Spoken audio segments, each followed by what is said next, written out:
4.5 ಲಕ್ಷ ನಿವೃತ್ತ ನೌಕರರಿಗೆ ಗಳಿಕೆ ರಜೆಯ ನಗದೀಕರಣ, ಕಮ್ಯುಟೇಷನ್, ಡಿಸಿಆರ್ಜಿ ಆರ್ಥಿಕ ಸೌಲಭ್ಯ ಸರ್ಕಾರ ಕಲ್ಪಿಸಲಿ.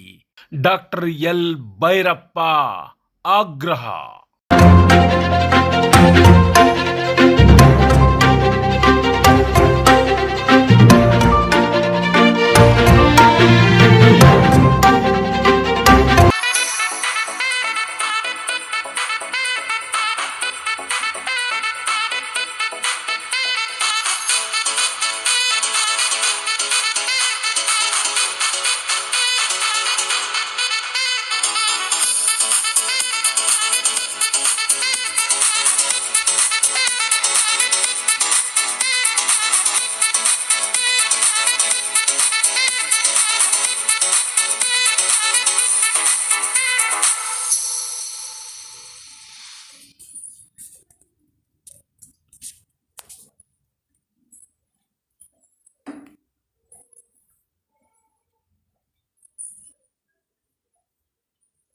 ರಾಜ್ಯದಲ್ಲಿ ಈಗ 4.5 ಲಕ್ಷ ನಿವೃತ್ತಿ ನೌಕರರು ಮತ್ತು ಕುಟುಂಬ ಪಿಂಚಣಿದಾರರಿದ್ದಾರೆ.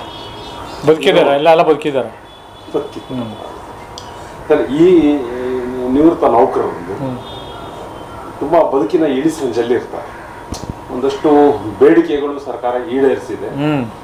ನೀವು ಮೊದಲು ಹೇಳ್ತಿದ್ರಿ 7ನೇ ವೇತನ ಆಯೋಗ ಅಪ್ಲೈ ಆಗಬೇಕು, ನಿವೃತ್ತ ನೌಕರರಿಗೂ ಬೇಕು, ಆರೋಗ್ಯ ಸಂಜೀವಿನಿ ಮುಖ್ಯವಾಗಿ ಕೇಳ್ತಾ ಇದ್ರಿ. ಆ ಪ್ರಮುಖ 3 ಬೇಡಿಕೆಗಳು ಈಡೇರಿದೆ. ಈಗ ಸರ್ಕಾರ ಸನ್ಮಾನ್ಯ ಮುಖ್ಯಮಂತ್ರಿಗಳು 7ನೇ ವೇತನ ಆಯೋಗದ ವರದಿಯನ್ನು ಆಗಸ್ಟ್ 1ನೇ ತಾರೀಕಿಂದ ಜಾರಿಗೊಳಿಸಿದ್ದಾರೆ. 1/7/2022ರಿಂದ ಅದನ್ನು ಫಿಕ್ಸೇಷನ್ ಅಂತ ಏನಂತಾರೆ, ಅಲ್ಲಿಂದ ರಿಟೈರ್ಡ್ ಆಗಿರೋರಿಗೆ ಅವರ ವೇತನವನ್ನು ನಿಗದಿ ಮಾಡಲಿಕ್ಕೆ ಸರ್ಕಾರ ಆದೇಶ ಮಾಡಿದೆ. ಬಟ್ ಆದರೂ ಕೂಡ 1/7/22ರಿಂದ 31/7/24ರವರೆಗೆ ಯಾರು ಸೇವೆಯಿಂದ ನಿವೃತ್ತಿ ಹೊಂದಿದ್ದಾರೆ ಅವರಿಗೆ ಬರಬೇಕಾದ ಆರ್ಥಿಕ ಸೌಲಭ್ಯ ಅಂದರೆ ಲೀವ್ ಎನ್ಕ್ಯಾಶ್ಮೆಂಟು, ಗಳಿಕೆ ರಜದ ನಗದೀಕರಣ, ಕಮ್ಯುಟೇಷನ್ ಮತ್ತು ಡಿಸಿಆರ್ಜಿ, ಅವರಿಗೆ ಡಿಸಿಆರ್ಜಿ ಇದು ಆರ್ಥಿಕ ಸೌಲಭ್ಯ ಅವ್ರಿಗೆ ಕೊಟ್ಟಿಲ್ಲ.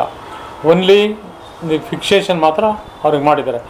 ಆದ್ದರಿಂದ ಅವರಿಗೆ ಆರ್ಥಿಕವಾಗಿ ಅವರಿಗೆ ತೊಂದರೆ ಆಗಿರೋದ್ರಿಂದ ಅಲ್ಲಿಂದಲೂ ಕೂಡ 1/7/2022ರಿಂದ 31/7/2024ರವರೆಗೆ ಅವ್ರಿಗೇನು ಆರ್ಥಿಕ ಸೌಲಭ್ಯ ಬರಬೇಕು ಅದನ್ನು ಕೊಡಿ ಅಂತ ಹೇಳ್ಬಿಟ್ಟು ಈಗಾಗಲೇ ಸರ್ಕಾರಕ್ಕೆ ಮತ್ತು ಮಾನ್ಯ ಮುಖ್ಯಮಂತ್ರಿಗಳಿಗೆ ಮನವಿಯನ್ನು ಮಾಡ್ಕೊಂಡಿದ್ದೇವೆ. ಏನಿದೆ ಸರ್ ಮನವಿ ಪತ್ರದಲ್ಲಿ? ಆರ್ಥಿಕ ಸೌಲಭ್ಯ ಅಂದರೆ ಅದೇ ಹೇಳಿದ್ನಲ್ಲ, ಗಳಿಕೆ ರಜದ ನಗದೀಕರಣ ಮತ್ತು ಕಮ್ಯುಟೇಷನ್, 3ನೇದಾಗಿ ಡಿಸಿಆರ್ಜಿ ನ್ಯೂನತೆ ಇದೆ. ಅದನ್ನು ಅಲ್ಲಿಂದಲೂ ಯಾವತ್ತು ಫಿಕ್ಸೇಷನ್ಗೆ ಅಂತ ನೀವು ಆದೇಶ ಮಾಡಿದ್ದೀರಿ ಅಲ್ಲಿಂದ 31/7/2024ರವರೆಗೆ ಯಾರು ಸೇವಾನಿವೃತ್ತಿಯನ್ನು ಹೊಂದಿದ್ದಾರೆ ಅವರಿಗೆ ಬರತಕ್ಕಂಥ ಸೌಲಭ್ಯನ ಕೊಡಿ ಅಂತ ನಾವು ಕೇಳಿದ್ದೀವಿ. ಅಲ್ಲ, 7ನೇ ವೇತನ ಆಯೋಗ ಏನು ಸರ್ಕಾರ ಅನುಷ್ಠಾನ ಮಾಡಿದೆ, ನಾವು ಸ್ವಾಗತ ಮಾಡಿದ್ವಿ. ಸರ್ಕಾರಿ ನೌಕರರ ಸಂಘನ ನಾವು ಸ್ವಾಗತ ಮಾಡಿದ್ದೆ.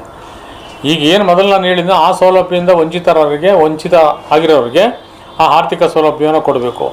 2ನೇದಾಗಿ ವೇತನ ಆಯೋಗ ನಿವೃತ್ತಿ ನೌಕರಿಗೆ ಸಂಬಂಧಪಟ್ಟಂತೆ 3 ಅಂಶಗಳನ್ನು ಜಾರಿ ಮಾಡಬೇಕು ಅಂತೇಳಿ ಅವರು ಶಿಫಾರಸನ್ನು ಮಾಡಿದ್ದಾರೆ.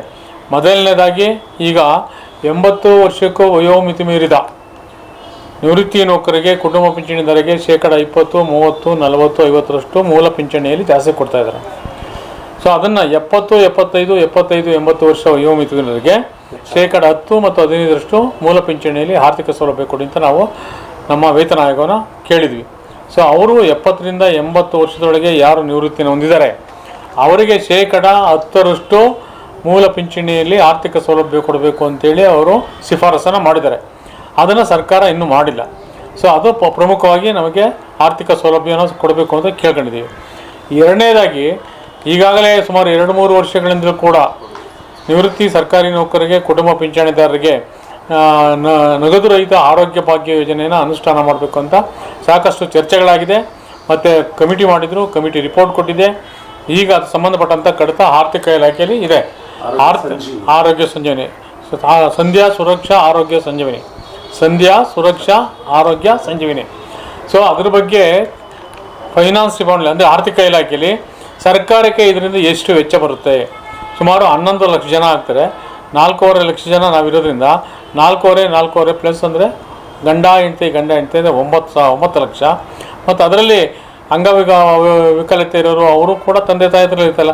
ಸೊ ಅದರಲ್ಲಿ ಅವ್ರ ಲೆಕ್ಕಾಚಾರ ಪ್ರಕಾರ 11 ಲಕ್ಷ ಅಂತ ಲೆಕ್ಕ ಹಾಕಿದ್ದಾರೆ. ಸೊ ಈ 11 ಲಕ್ಷ ನಿವೃತ್ತ ನೌಕರರಿಗೆ, ಕುಟುಂಬ ಪಿಂಚಣಿದಾರರಿಗೆ ನಗದು ರಹಿತ ಆರೋಗ್ಯ ಭಾಗ್ಯ ಸಂಜೀವಿನಿಯನ್ನು ಕೊಡಬೇಕು ಅಂತ ನಾವು ಮೊದಲಿಂದಲೂ ಚರ್ಚೆ ಮಾಡಿದ್ವಿ. ಅದು ಈಗ ಆರ್ಥಿಕ ಇಲಾಖೆಯಲ್ಲಿ ಅದು ಚರ್ಚೆ ನಡೀತಾ ಇದೆ, ಎಷ್ಟು ಸರ್ಕಾರಕ್ಕೆ ವೆಚ್ಚ ಬರ್ತದೆ ಅಂತ ಹೇಳ್ಬಿಟ್ಟು. ಸೊ ಅದನ್ನು ಕೂಡ ಬೇಗನೆ ಅವರು ಸರ್ಕಾರ ಆದೇಶವನ್ನು ಮಾಡಬೇಕು, ಆ ಒಂದು ಬೇಡಿಕೆಯನ್ನು ಈಡೇರಿಸಬೇಕು ಅಂತೇಳಿ ಮಾನ್ಯ ಮುಖ್ಯಮಂತ್ರಿಗಳಿಗೆ ಸಂಬಂಧಪಟ್ಟಂಥ ಅಧಿಕಾರಿಗಳಿಗೆ ಈಗಾಗಲೇ ಸಾಕಷ್ಟು ಮನವಿಯನ್ನು ಕೊಟ್ಟಿದ್ದೇವೆ. ಇದು 2ನೇ ಅಂಶ. 3ನೇದಾಗಿ ಈ ನಿವೃತ್ತಿ ನೌಕರರು ಮತ್ತು ಕುಟುಂಬ ಪಿಂಚಣಿದಾರರು ಅವರೇನು ಮೃತಪಟ್ಟರೆ ಹಾಲಿ ಇರ್ತಕ್ಕಂಥ ಸೇವೆಯಲ್ಲಿರ್ತಕ್ಕಂಥ ಸರ್ಕಾರಿ ನೌಕರರಿಗೆ ಶವ ಸಂಸ್ಕಾರಕ್ಕೆ ಏನು 20,000 ಕೊಡೋಕ್ಕೆ ಅಂತ ಈಗ ಆದೇಶ ಮಾಡಿದ್ದಾರೆ. ನಿವೃತ್ತಿ ನೌಕರರ ಕುಟುಂಬಕ್ಕೂ ಕೂಡ ನಿಧನವಾದಾಗ ಅವರ ಸಂಬಂಧಪಟ್ಟಂಥ ಅವರಿಗೆ 10,000 ರೂಪಾಯಿಗಳನ್ನು ಶವ ಸಂಸ್ಕಾರಕ್ಕೆ ಹಣವನ್ನು ಕೊಡಬೇಕು ಅಂತ ನಾವು ಕೇಳ್ಕೊಂಡಿದ್ದೀವಿ. ಸೊ ಈ 3 ಬೇಡಿಕೆಗಳು ಪ್ರಮುಖವಾಗಿ ಇವತ್ತು ಸರ್ಕಾರ ಮುಂದೆ ಇದೆ. ಇದು NPS OPS ತುಂಬ ಹುಟ್ಟು ಹೋರಾಟಗಾರರು, ನೀವು ಬಹಳ ವರ್ಷಗಳಿಂದ ನೀವು ಈಗ ನಾವೆಲ್ಲ OPS ಅವರು ಬಿಡಿ, ನಾವು ಓಲ್ಡ್ ಪೆನ್ಷನ್ ಸ್ಕೀಮಲ್ಲಿ ನಾವೆಲ್ಲ ನಿವೃತ್ತಿ ಆಗಿರೋದು. ನಮ್ಮ ರಾಜ್ಯದಲ್ಲಿ ಬಂದಿದ್ದು 1/4/2006ರಿಂದ ಜಾರಿ ಬಂತು. ಸೊ ಅದು NPS ರಾಷ್ಟ್ರ ಮಟ್ಟದ್ದು ಏನು ಕೇಂದ್ರ ಸರ್ಕಾರದಲ್ಲಿದೆ, ರಾಜ್ಯದ ಎಲ್ಲ ರಾಜ್ಯಗಳಲ್ಲೂ ಇದೆ. ಹಾಗಾಗಿ ಕರ್ನಾಟಕ ರಾಜ್ಯದಲ್ಲಿ 1/4/2006ರಿಂದ ಜಾರಿ ಮಾಡಿದರು. ಸೊ ಅದ್ರ ಬಗ್ಗೆ ಕೇಂದ್ರ ಸರ್ಕಾರ ಅದನ್ನು ಮತ್ತೆ ನಾವು ಬದಲಾವಣೆ ಮಾಡೋಕ್ಕಾಗಲ್ಲ.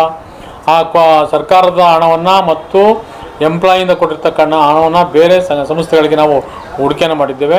ಸೊ ಅದನ್ನು ಸದ್ಯಕ್ಕೆ ಓಲ್ಡ್ ಪೆನ್ಷನ್ ಸ್ಕೀಮ್ನ ತರೋಕ್ಕಾಗೋದಿಲ್ಲ ಅಂತ ಈಗಾಗಲೇ ಸಾಕಷ್ಟು ಬಾರಿ ಕೇಂದ್ರದ ಸಚಿವ ಸಂಪುಟದಲ್ಲಿ ತೀರ್ಮಾನ ಆಗಿದೆ.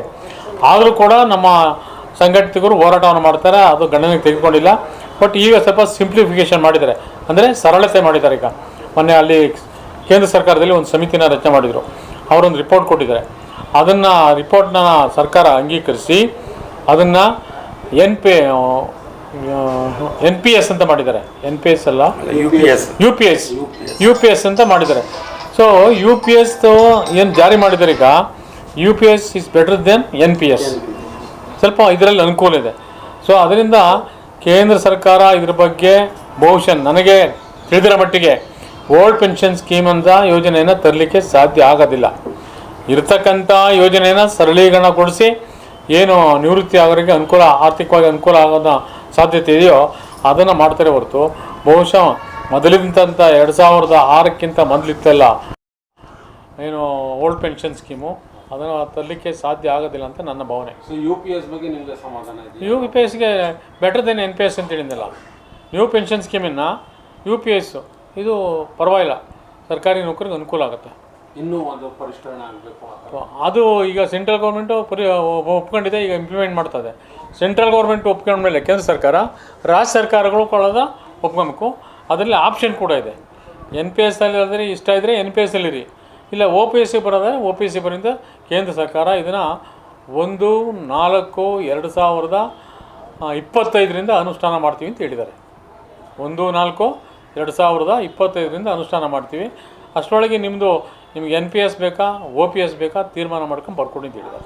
ಸೊ ಸರ್ಕಾರಕ್ಕೆ ನೀವು ಫೈನಲ್ ಆಗಿ ಏನು ಮನವಿ ಸಹಾನುಭೂತಿಯಿಂದ ನಿವೃತ್ತ ನೌಕರರು ನಾನು ಹೇಳಿದ್ನಲ್ಲ ಈಗಾಗಲೇ, ನಮ್ಮದು ಪ್ರಮುಖವಾದ 3 ಬೇಡಿಕೆ, ಇನ್ನೂ ಸಣ್ಣ ಪುಟ್ಟವಿದೆ ಬಿಡಿ. ಸಂಧ್ಯಾ ಸುರಕ್ಷಾ ಆರೋಗ್ಯ ಭಾಗ್ಯ ಯೋಜನೆ, ನಗದು ರಹಿತ ಆರೋಗ್ಯ ಭಾಗ್ಯ ಯೋಜನೆ, 70 ವರ್ಷದ ಮೇಲ್ಪಟ್ಟವರಿಗೆ 10% ಏನು ಶಿಫಾರಸು ಮಾಡಿದೆ ವೇತನ ಆಯೋಗ, ಅದನ್ನು ಅನುಷ್ಠಾನ ಮಾಡಬೇಕು. 3ನೇದು ನಿಧನರಾದವರಿಗೆ ಶವ ಸಂಸ್ಕಾರಕ್ಕೆ ಹೆಚ್ಚಳ 10,000 ರೂಪಾಯಿನ ಕೊಡಬೇಕು. ಮತ್ತು ಈ ಬೇಡಿಕೆಗಳನ್ನ ಸರ್ಕಾರ ಕೂಡಲೇ ಜಾರಿ ಮಾಡಬೇಕು.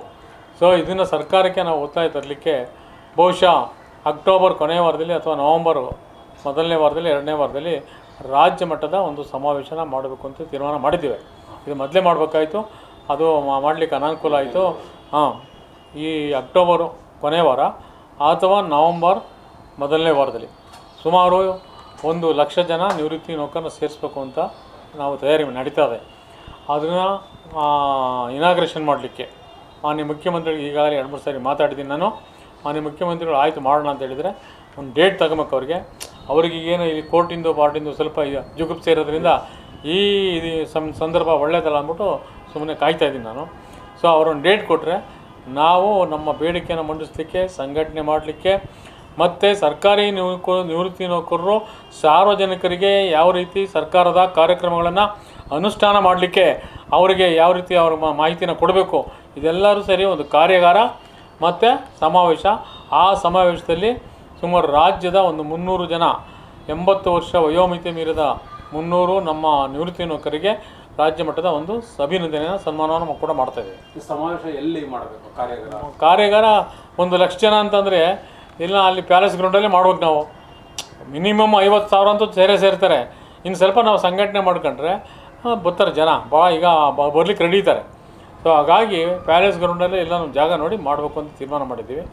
ಮುಖ್ಯಮಂತ್ರಿಗಳು ಡೇಟನ್ನು ಕಾಯ್ತಾ ಇದ್ದೀನಿ. ಮುಖ್ಯಮಂತ್ರಿ ಡೇಟ್ ಕೊಟ್ಟ ತಕ್ಷಣವೇ ಮತ್ತು ಸಚಿವ ಸಂಪುಟದ ನಮ್ಮ DCM ಇರ್ಬೋದು, ಬೇರೆ ಸಂಪುಟದ ಇತರೆ ಸಚಿವರು ಇರ್ಬೋದು, ಎಲ್ಲರನ್ನ ಕರೆದು ಮತ್ತು ಕಾರ್ಯಾಗಾರ ಯಾರಾದರೂ ನಿವೃತ್ತಿ ಹೈಕೋರ್ಟ್ ಉಚ್ಚ ನ್ಯಾಯಾಲಯದ ಒಬ್ಬ ನ್ಯಾಯಾಧೀಶರು ಮತ್ತು ನಮ್ಮ ಸರ್ಕಾರದ ಮುಖ್ಯ ಕಾರ್ಯದರ್ಶಿ ಶಾಲಿನಿ ರಜನೀಶು, ಸೊ ಇನ್ನೊಂದು 2-3 ಕರೆದು ಮತ್ತು ಒಬ್ಬ ಒಳ್ಳೆಯ ಡಾಕ್ಟ್ರು, ಯಾಕೆಂದರೆ ನಿವೃತ್ತಿಯಾಗಿದ್ದಾರಲ್ಲ ನಮ್ಮ ಸರ್ಕಾರಿ ನೌಕರರು, ಅವರಿಗೆ ಅಡ್ವೈಸ್ ಮಾಡಲಿಕ್ಕೆ ಯಾವ ರೀತಿ ನೀವು ಆರೋಗ್ಯವನ್ನು ಸುಧಾರಿಸಣೆಗೊಳ್ಬೋದು.